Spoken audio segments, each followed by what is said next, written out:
Let me tell you of the days of high adventure.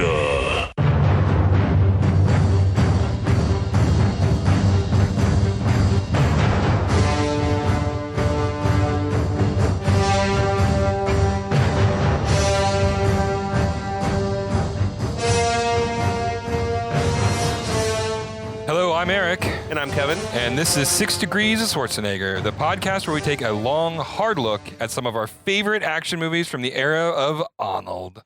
Schwarzenegger is the icon of the genre, and we're taking a deep dive into some of these 80s and 90s cult action movies and breaking them all the way down.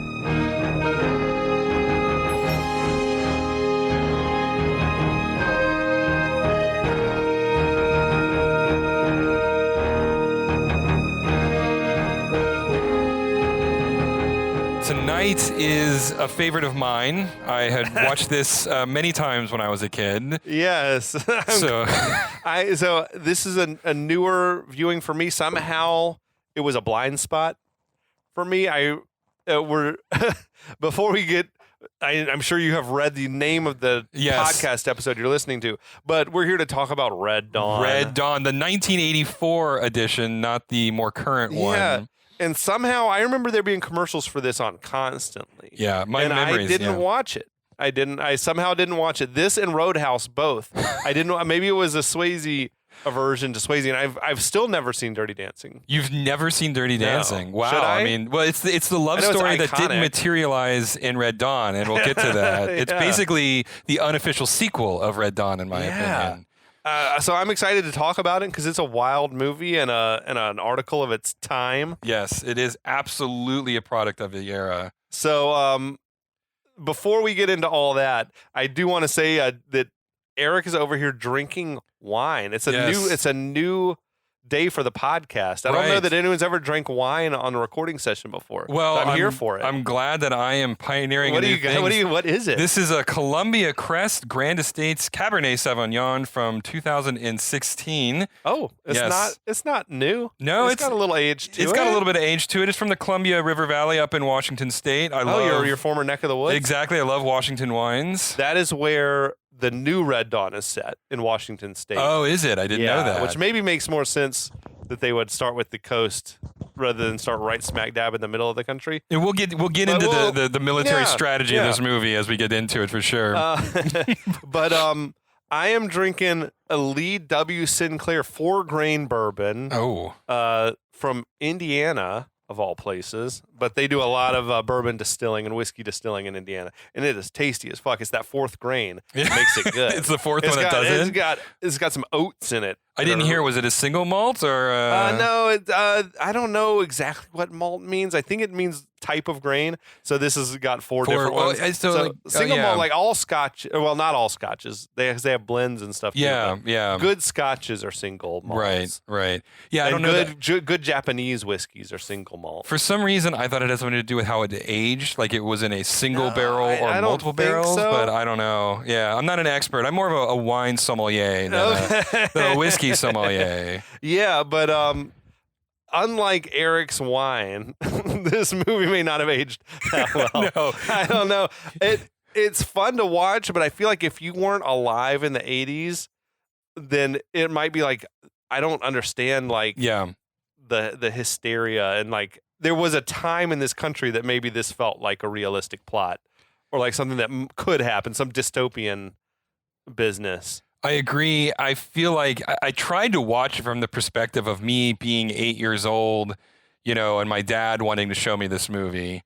And it is like, as a child of the 80s, I can watch it and like recognize all the Cold War scare and everything that was going on in the early part of my existence. But it is so of its time that you can't watch it through the perspective of 2023. I mean, yeah, I agree. So it's like, if you, and even I think you're close enough-ish to my age that me and you were even too young to be aware during this exact time, but we did grow up watching a million movies that were all like this. Oh, yeah. I mean, like, Oh, why am I blanking on the Schwarzenegger one right now?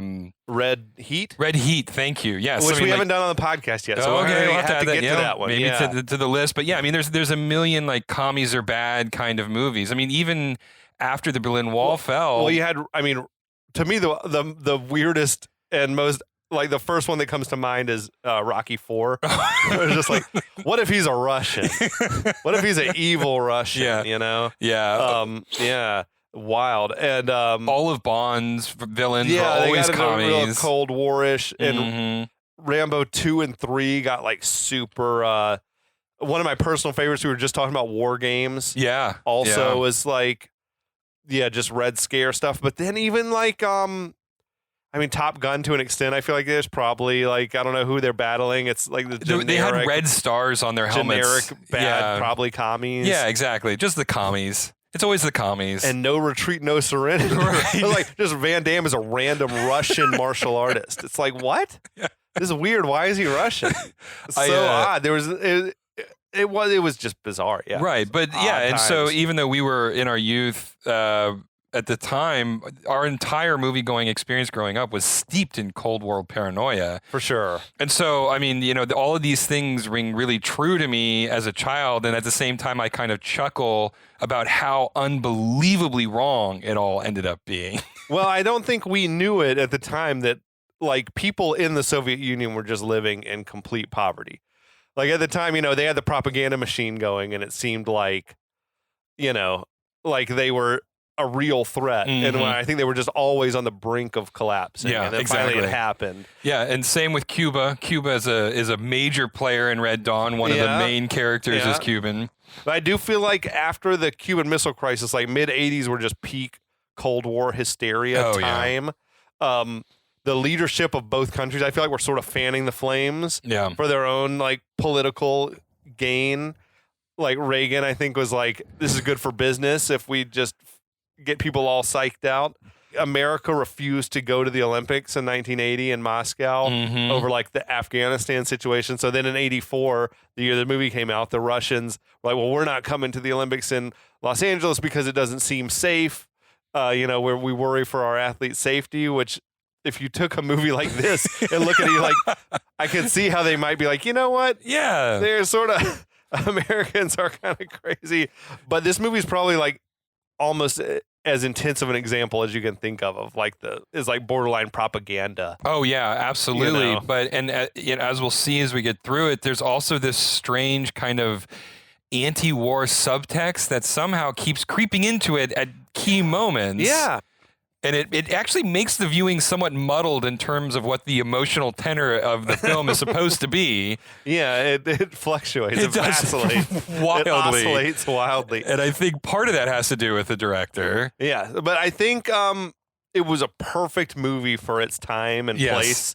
You know? I agree. Like it caught lightning in a bottle. I think it came out right at the right time. Like that, maybe more so than they even could have known when the movie got greenlit. Yeah. You know, because I think things had gotten even more like sort of hysteric.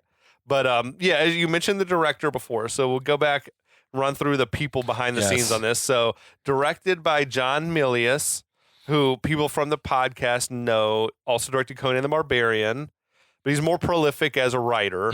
He wrote Dirty Harry and Dirty Harry sequels. He wrote Apocalypse Now. He wrote 1941, the disastrous Spielberg wrote that? bomb. Oh, that Apparently, I didn't know. Wow. He wrote Clear and Present Danger, which is still a solid movie. And I think perhaps most famously, he wrote the USS Indianapolis speech from Jaws. Oh, he did? Like, he wrote not the script for the movie, but I think apparently he wrote it on the phone. Oh, like, they called him, and I think Spielberg knew him. You know, all those dudes. Milius was like one of the early USC film grads. Yeah, he came like up with and Francis Spielberg Ford Coppola and George Lucas. Like, they all knew each other, and then they linked up with Spielberg. So I think he like just sort of dashed it off the top of his head over the phone to somebody who was scribbling it down on the set, and then they went and they shot it. And I'm like, that's like in Jaws. That's the iconic like dialogue scene. You know? That's pretty impressive. That's really cool if that's true. But he's notoriously like very right wing, pro gun, pro military.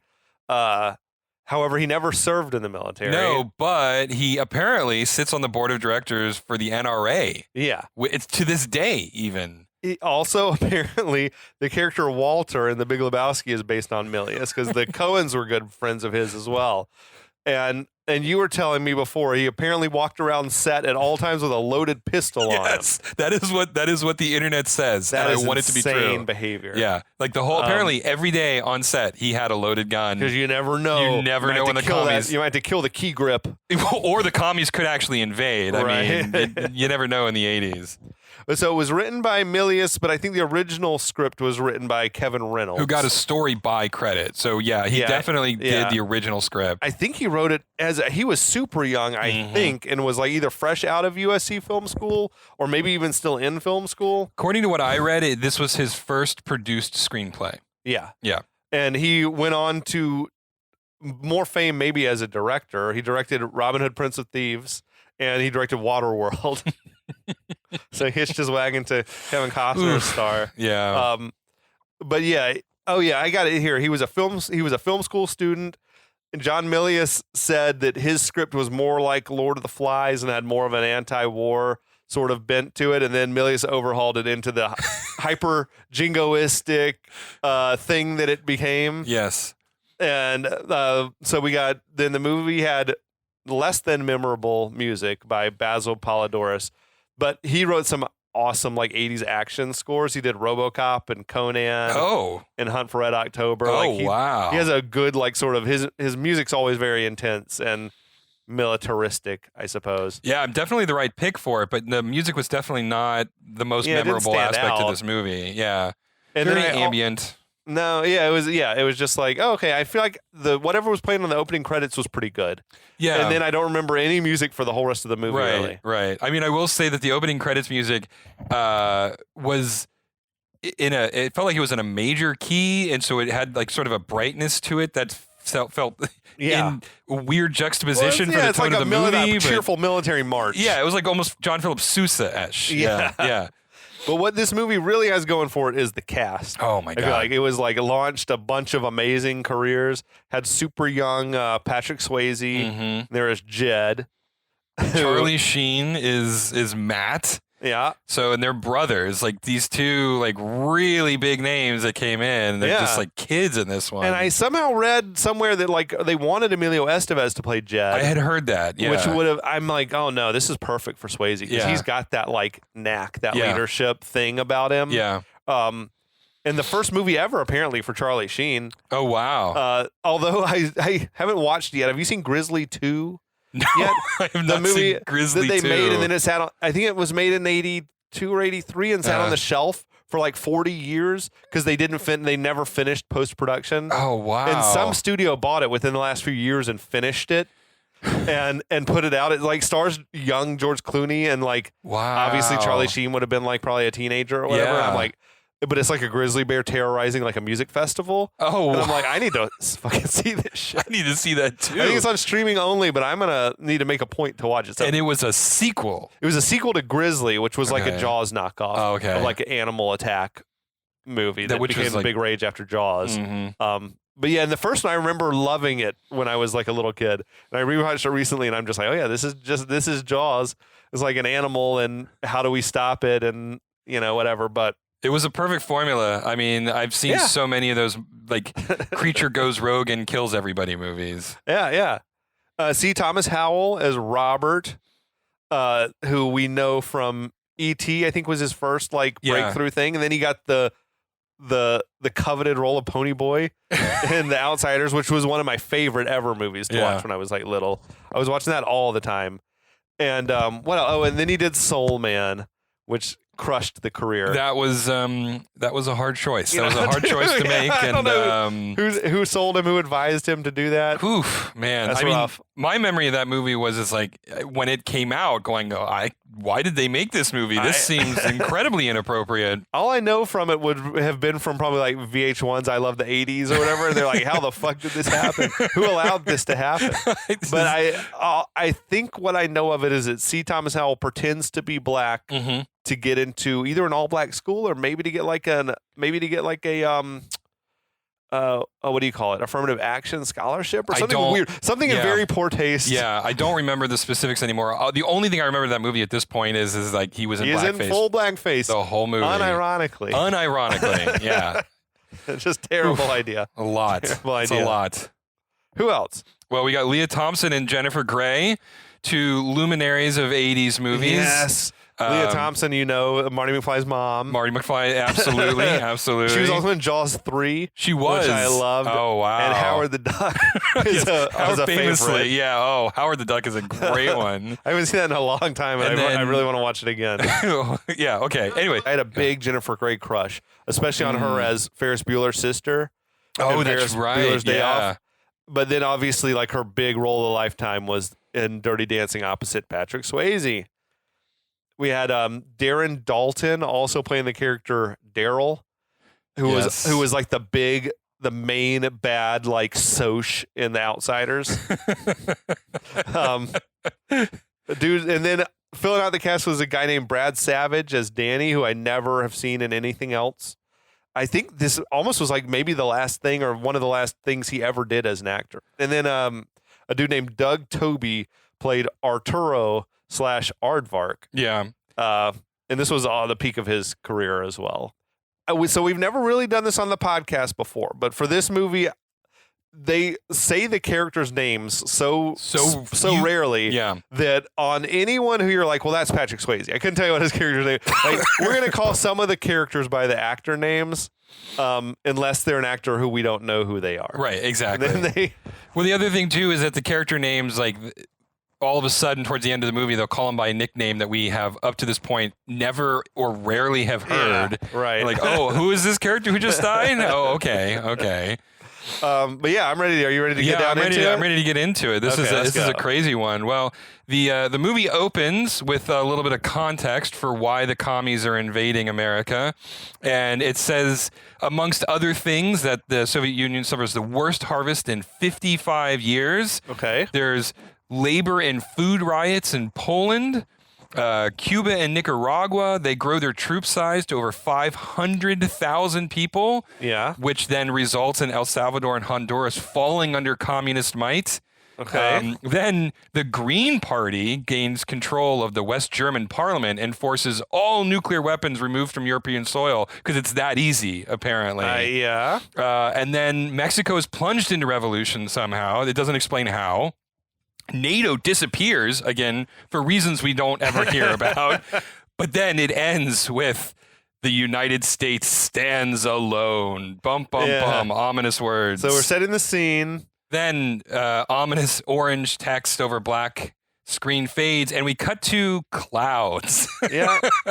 Floating through clouds. We go through the credits, and we get a John Philip Sousa-esque march playing over the opening credits. Yep. And as we land, we get a title card over Western United States landscape that says September.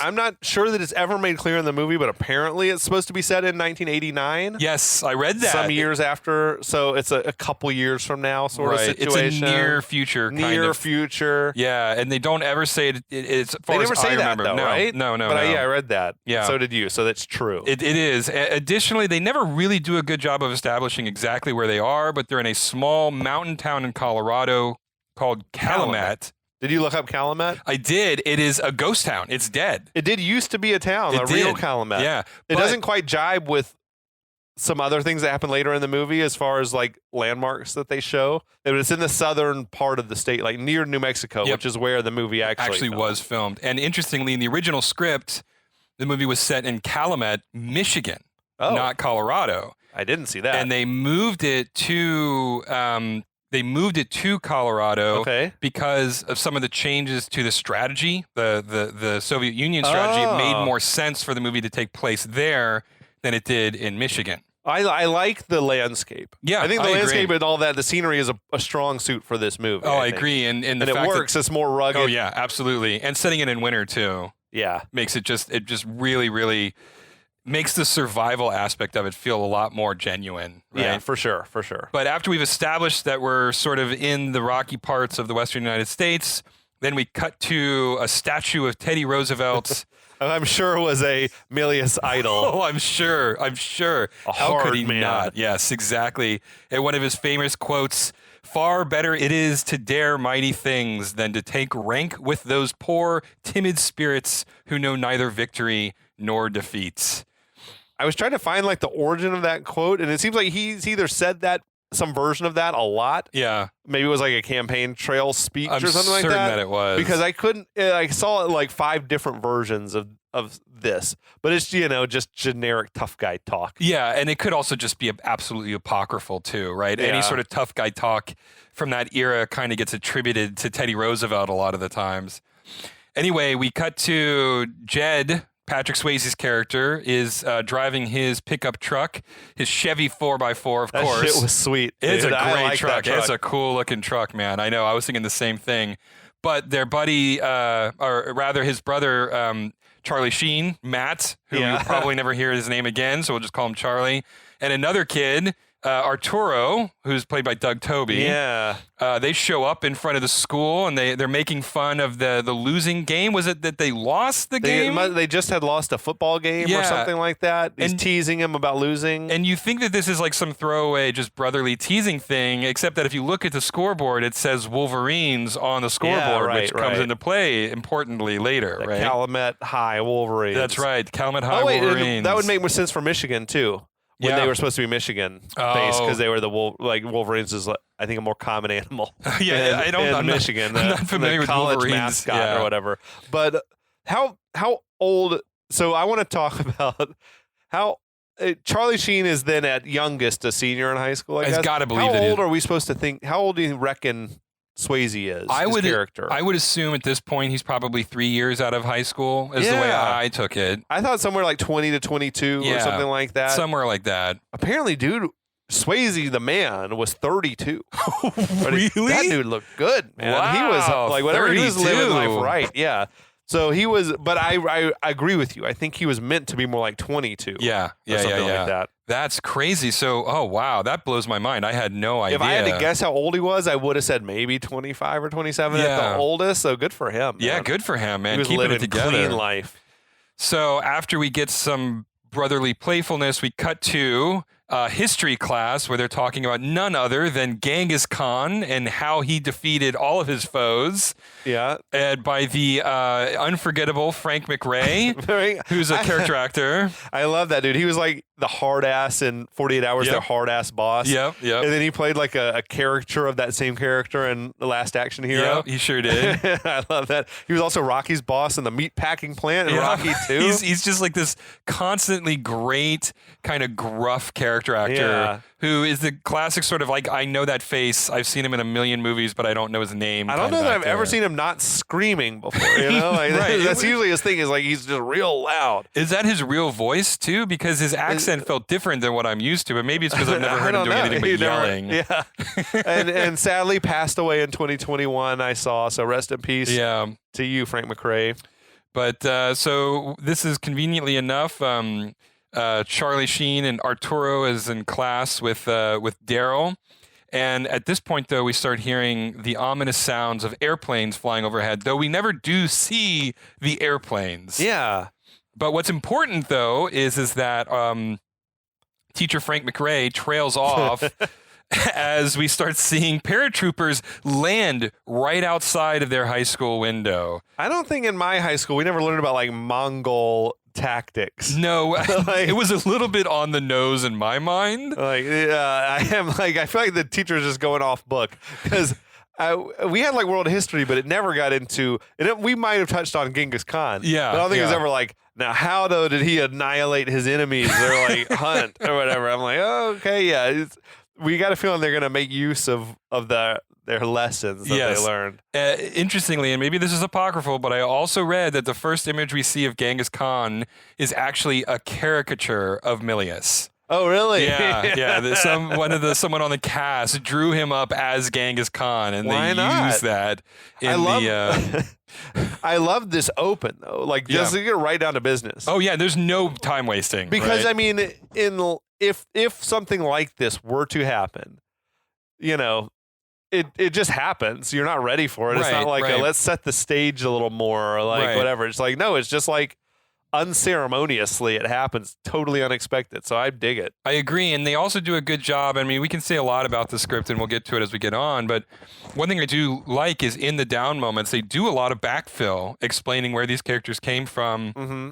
And they integrate it into what's going on in that moment, rather than spending a ton of time up front, like building the relationships with these characters before anything happens, right? And sooner or later, they will explain like what it is that's even happening, right? But we do have to wait a while. You have to take a long time to get there. Yeah, for most of the movie, well, not most of it, but I'd say 2/3 like of the movie, halfway through before Andy it's shows explained, like what exactly is happening in the world. Yeah. But anyway, so Frank McRae has one of a couple of just classic lines. Yeah, that's my favorite line from the movie. Oh my God. Well, we'll get to my favorite line of the movie, but this is definitely in the top 3. But he looks out the windows, sees a bunch of armed men and machine guns landing in the field, and his line is, "This is very unusual." It's like he kills it with the delivery too. This is very unusual. That was a much better delivery. I can't even do it justice. It's so weird. It's like that's the understatement of the century. This is very unusual. And of course, he does the logical thing, which is rather than going, "Children, we should hide now," he walks out of the building and approaches them. Well, I think he thinks they're Americans. Oh, because he says something about they must be off, like they must have got lost or something like that. I guess you're right. Like he does say that. Maybe there's a base nearby or something. He thought they were training, but they're not speaking English. No, they're not. I couldn't tell what language they were speaking yet, but they're not speaking English. It appears to be that it's mostly Cubans who invaded this part of Colorado. So I guess they were speaking Spanish at this point, right? But it's not clear. I agree. But yeah, he wanders out. He's like, "Hello, friends," and then immediately is killed, unceremoniously just mowed down. I hate to see him go like that. Yeah, it was too fast. I wanted him to be around a little bit longer because I wanted to hear him yell at people. Yeah, you know? Like at least give him one firefight before he dies. It was pretty shocking, though. Yeah, it was. Especially if you were coming into the movie cold. Yeah, you know, you're like, "Holy shit!" They're just killing unarmed people who are trying to be friendly. Yeah, you know? Absolutely. Yeah, no, it was. I thought it was a really strong way to establish the threat that these invaders posed. Yeah, followed immediately by a rocket being launched into the school. Right, they're killing kids like right off the bat. Yeah, exactly. Charlie Sheen manages to tackle a soldier. Everybody is fleeing through the parking lot. Darren and C. Thomas Howell manage to get into a car, but a soldier shoots up the engine and the hood breaks open. Sure. And it's crazy. There was no introduction at all for C. Thomas Howell. I think he wasn't even in class. He was just like the first time we're seeing him. Yeah, exactly. We'll get to the introductions later. Yeah, we will. Or barely. You barely even get introductions, to be honest. And the thing is like this movie spends so much time trying to make us care about the human element, but it's like it doesn't.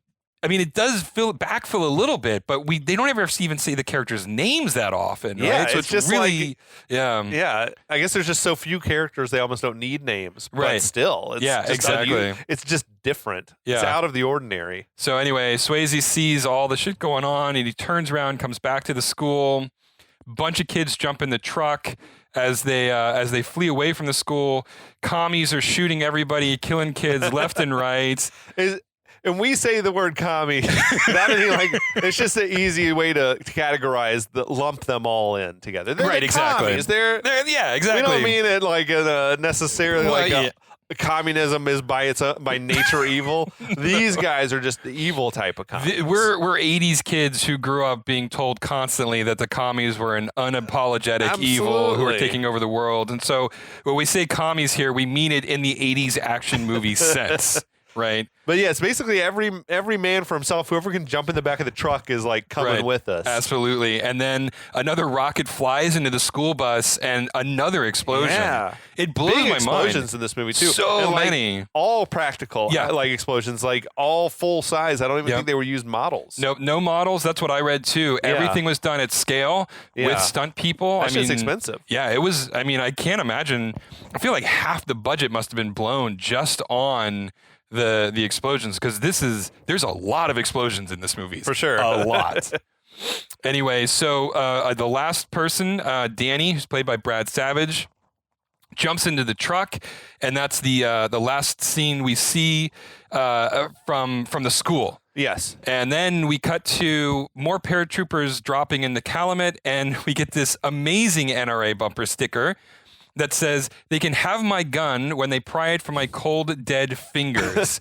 Which is like a famous, I don't know if it was always the slogan. I know that Charlton Heston said that famously at a rally. I was curious about this because the first time I remember hearing it as a kid was Charlton Heston saying it. He's like holding a rifle or a gun up. And, this movie obviously predates that. Okay. So I looked it up. According to Reddit, so take this for what it's worth, but according to Reddit, the people who coined it was the Committee for the Right to Keep and Bear Arms, a group that existed in the 70s. Okay. So this has been in the sort of gun-loving community, gun rights community since the 70s, and it was sort of taken by the NRA and adapted into their sort of larger milieu of activism. But in a moment of irony, or it's not whatever, clear to I'm me. not sure.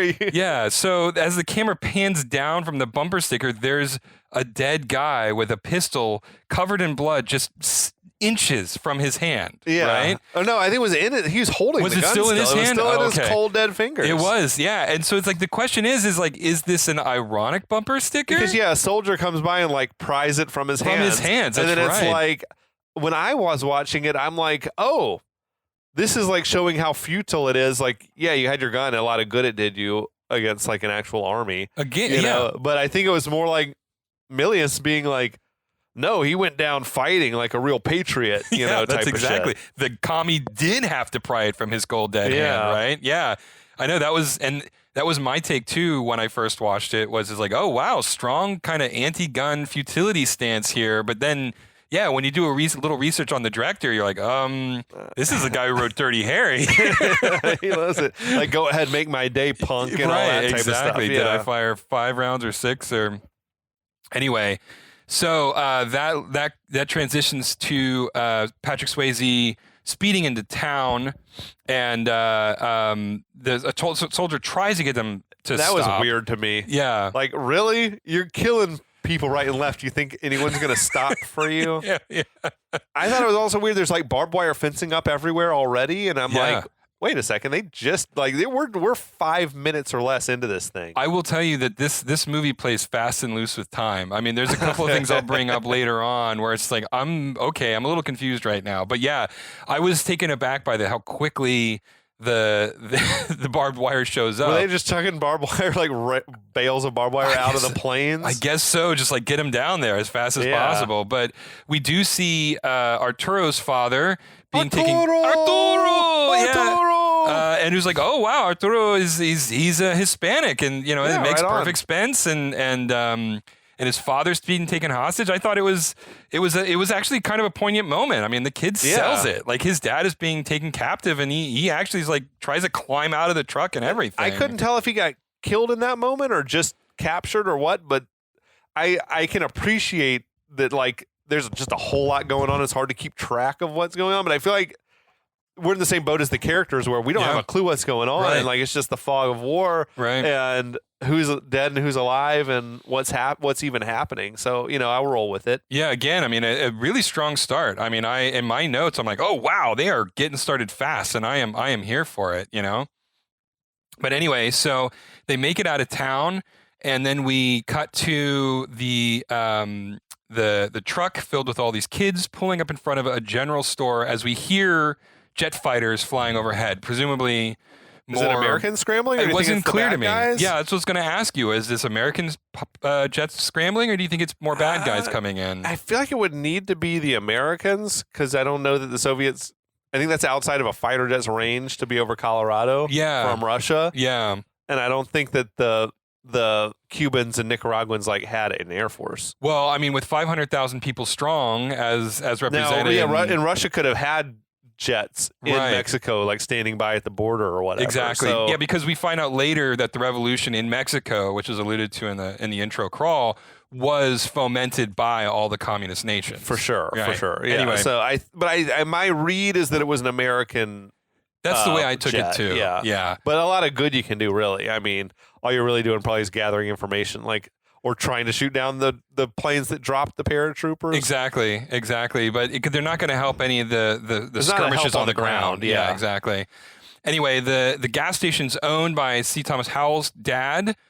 He's trying to explain the situation to his dad, who seems sort of the way I took it, he was almost like expecting this to happen. Like he was almost like he had been waiting for the commies to invade forever. He's like approaches this very calmly. I guess these are people who lived through the Cuban Missile Crisis and like the worst of it. So I guess. I don't know. When they hear it, they're like, well, I've been preparing for this. And this is the point at which they first reveal that some of the soldiers are speaking Spanish. Right. So you at first, when you watch the movie, it's like, oh, it's the Ruskies are coming in, they're attacking. But then you find out, no, it's a more complicated situation than that. So anyway, Patrick Swayze says, we got to get up into the mountains. We got to get out of here. There's a ton of explosions behind them, at which point they go into his general store, which has, I guess it's basically just an army surplus store, because this thing has it seemed to have anything you need, including like a gigantic barrel of Capri Suns. Right, yeah, I know. They had a little bit of everything. But when I lived in the Grange, there was a little store like this. There was the Army Surplus store. Oh, okay. As a young boy, it was like the coolest store to wander around. Yeah. Canteens and then all sorts of fun like boy stuff and compasses and knives. Oh, yeah. And stuff. But they cleaned this dude out. Completely. They took everything. I mean, there is stuff. There's not enough room in the bed of the truck for the people and the stuff. And I do love that they take a moment to actually grab a football, because this is America after all. They were just looting. Like, this is not a necessity. It was funny, but it was also like it's sort of the little touch that gave it a sense of like, this feels kind of real. Like, we got to have something to pass the time up here. We That's can throw fair. the football around. I don't know. Something about it made it feel a little less contrived, like an adult writing a screenplay, and more like what would a teenager actually do. That's a fair take. I appreciate you. I appreciate that point of view. I appreciate you, but I also appreciate that point of view. Thanks, Eric. As they're getting outside, they see an Army helicopter fly past. Rah, rah, okay, finally. You blew by the fact they had like cases and cases of Cokes and Sprite. Oh, you're right. I shouldn't have done that. It just was funny, a visual, but then I thought, like, that's really not enough. Like, you're going to be thirsty quick, because you can't just necessarily drink any old water you find out there. Like, you need to boil get sick from it or whatever. Yeah. But I don't. That'd be a very real issue, especially in the winter. Like, everything freezes up, and then you're really going to be thirsty. Or melting snow, I guess. The interesting thing is, in a rare instance, Coke might actually not be such a bad thing to have up there. You got caffeine, you got sugar boost. Yeah, for sure. Right? I mean, but yeah, you're right. They had like a whole pallet. Cases and cases of like it. So much soda. But I'm like, these boys are probably just chugging them up there. Oh, I know. But yeah. Why didn't the dad go with him? Like, why did he stay behind? That's, if you could see my notes, I said, I wrote down here, not sure why the dad wouldn't want to go with him. Yeah, exactly. Because, I'm like, I'll stay here. Because he's telling him basically, go and hide and don't come back until someone comes and tells you it's safe. Right. And like you could. I'm going to stay here and guard the store? I don't know. Like, you've given us everything. Yeah. You don't need to stay here anymore. We've completely looted it. Right. Yeah. Like, come with us. Yeah. And he doesn't even leave to go to rescue the mom. Right. Maybe he's either. like, I got to go get your mom. Right. That would make all the sense in the world. Like, okay. And how long does it take us to come up with that idea? 2 seconds. 10 seconds. And it would take no screen time. But anyway, so then they're driving away, and we cut to the cab of the truck, and Swayze tells Sheen to get into the glove box, and he pulls out this like antique single action Colt 45 pistol, 6-round pistol. Yeah. Get my loaded gun out of the glove box, little brother. Put it in my jacket pocket. Just stick it on in there. But it was an 1873 model Colt Peacemaker, which was the same gun that Marty McFly had in Back to the Future 3. I love that. Yeah, and it's the Colt Peacemaker. It's a classic gun. I mean, it's a classic gun, and apparently the premise of the movie, and I don't remember it was his grandfather's gun. Right, exactly. So there's historical context for this weapon. The gun has its own sort of through line in the film. Yeah, we'll see that gun multiple times over the course of the movie. So as they're driving along, pistol in jacket pocket where it belongs, they reach a military roadblock. You know what? His granddaddy would have been like a Teddy Roosevelt's contemporary. He probably rode with Teddy. He was a Rough Rider. He was a Rough Rider. Yeah, I totally believe that, and I suspect that they were probably implying that given the weapon that he had. Sure. So yeah. But they get to a military roadblock and with a tank. With a tank. Where the fuck did that tank come from? Did it drop from the plane too? I don't know how that can happen, but and this is part of the logistics that I kept coming back to over and over again. Is some of the initial equipment that they have right out of the gate and the location of it, and it would just some of this was like, okay, I'm going to go with you, movie, because I want the movie to happen. But there's a part of me going, I don't know about this. Yeah. Suffice it to say, this roadblock does have a tank. And so Patrick Swayze panics, drives off the field through a fence. The tank shoots a couple of times, misses, but then the U.S. helicopter comes back, thank God, wipes out the roadblocks. And I do love this. Arturo takes a couple of shots at the roadblock. Why not? Why not? Get a little bit in, right? Maybe, I don't know, maybe it is realistic for this time and place in the country, but every single one of these boys seems very comfortable and familiar with handling and shooting firearms. Yeah, you know? It wouldn't surprise me up in the mountains of Colorado in the 80s like this. Yeah, I mean, there are a bunch of ranchers up there for the most part. Yeah. You know, it's a small, tiny little mountain town, you know?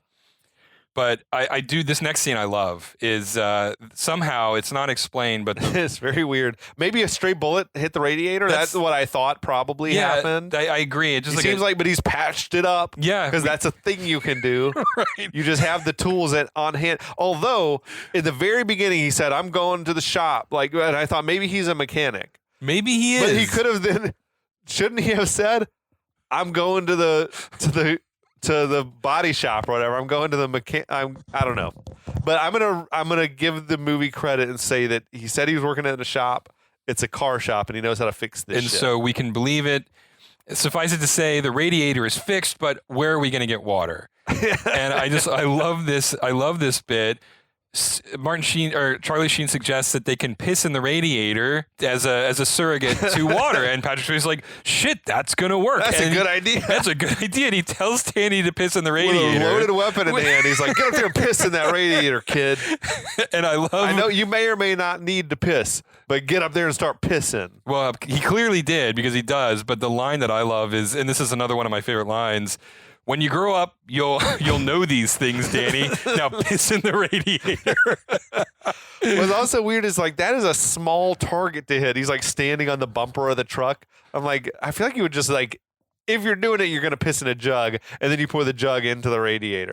So he's like, no, get up there and just aim your best you can. You're pissing all over the engine. I mean, we've all been young boys. We know we love aiming our pee. I mean, every young boy loves aiming their pee. When you're older, you'll understand. You'll understand. You know these things. That's hilarious. But anyway, so now night falls. Night one on what is about to be a very long winter for these young men. A U.S. helicopter is making strafing runs all over Calumet, blowing shit up indiscriminately. And a Colonel Bella, shows up speaking Spanish. That was played by Ron O'Neal, who is most known for being the lead in Superfly. I mentioned, but I'm like, okay, cool. I didn't know that, but he plays a convincing Cuban or Nicaraguan or whatever he's supposed to be. Yeah, the only weird thing is how slowly he speaks Spanish over the course of the movie. And I don't get the sense that he's not fluent in the language, but it was such an odd choice for him to speak so slowly because it didn't feel deliberate. It felt like he was giving a lecture to a high school Spanish class. Yeah, he speaks with... Yeah, but I was sort of... I appreciated whatever he was bringing to this role. No, I loved the character. Into it. He was one of my favorite characters.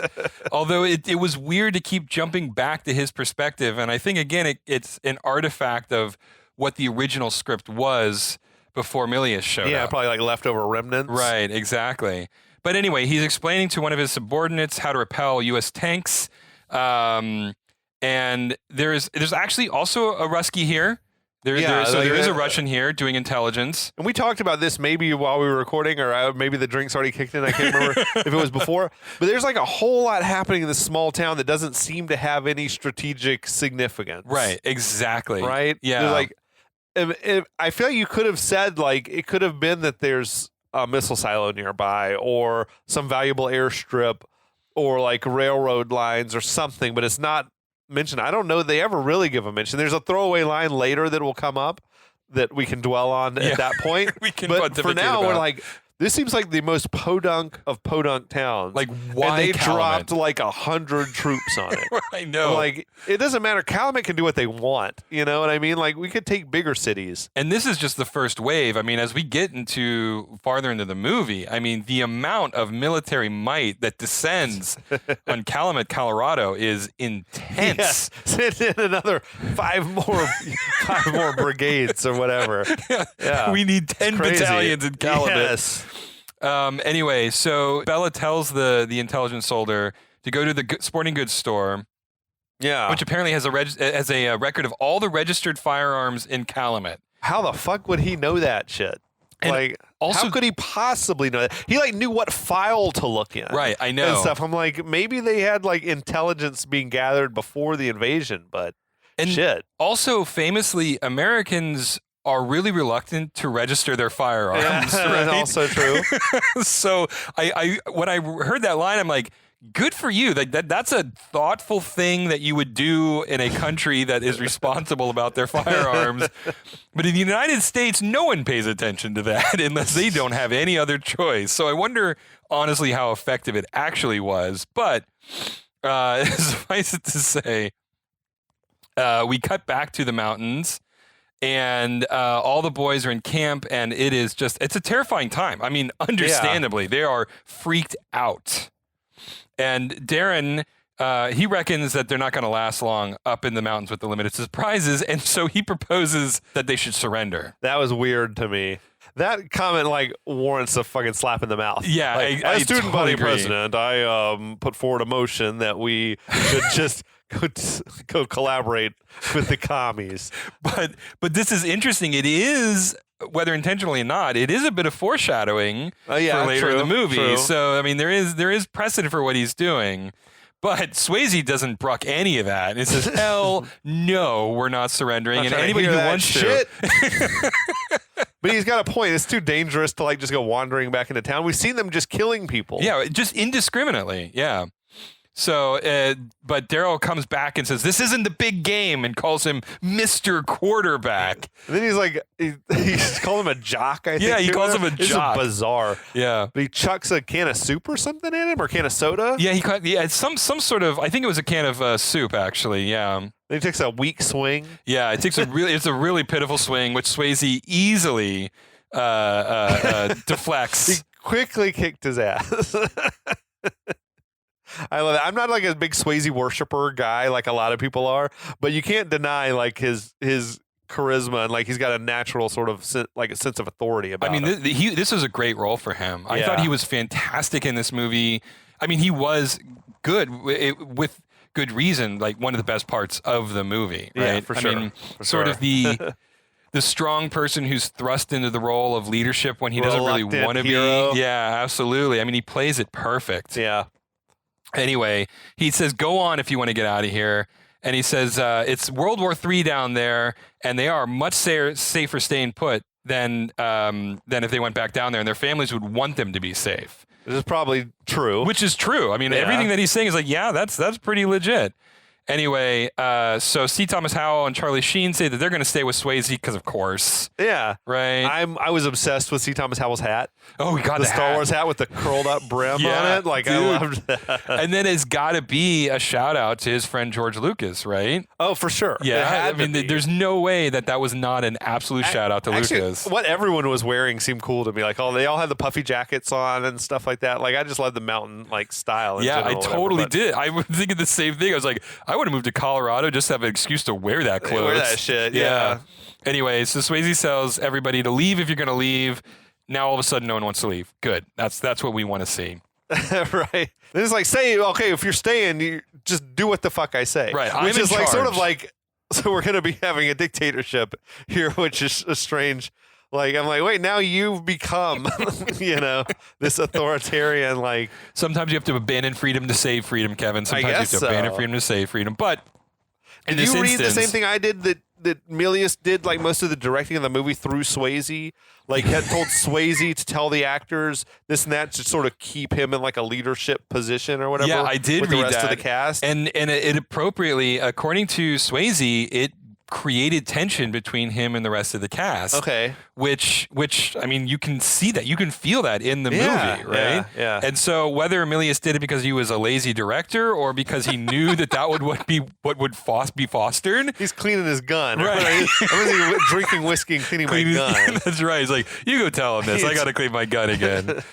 But either way, it works, and that kind of that tension. It does come through pretty authentically in the movie, in my opinion. So everybody apologizes to each other, and they get warmed by the campfire. And then Swayze says that he and his brother Charlie have been coming up to the mountains for a long time, and that, you know what, they can stay up in the mountains and hunt and fish until this whole thing blows over. Sure. Yeah. I appreciated the moment where Swayze and Darren Dalton like, let's shake hands and patch it up.